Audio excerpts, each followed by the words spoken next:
right, what is a trust and how does it work? The easiest way to think about a trust is thinking of it kind of like a corporation. And the easiest corporation that we can all think of is the United States of America. We have a document that was created by the founders.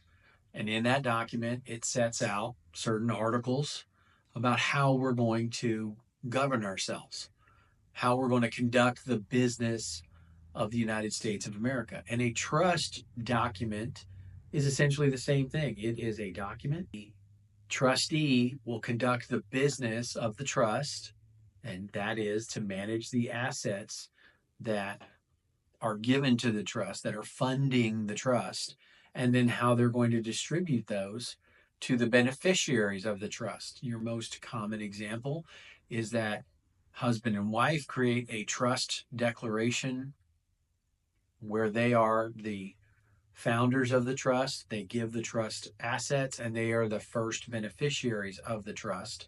And then the contingent or remainder beneficiaries, your children, your grandchildren, they also need to be named in that trust document. The most important thing to do with regard to a trust is give it assets. I see this frequently occur where people are convinced of, for good reason, the value of a trust. They create a trust and then they don't actually give it anything to manage. It is like a corporation.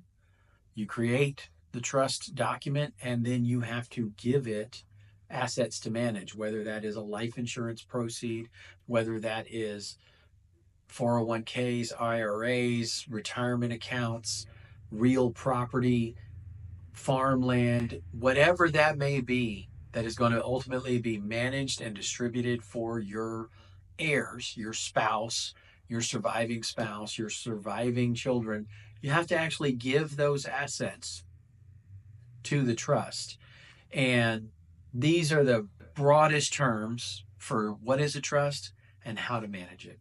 And hopefully that'll bring a little insight and take away some of the scariness of, oh my gosh, that is a big, thorny word with some complicated concepts. And yes, while it is, at the same time, it is not.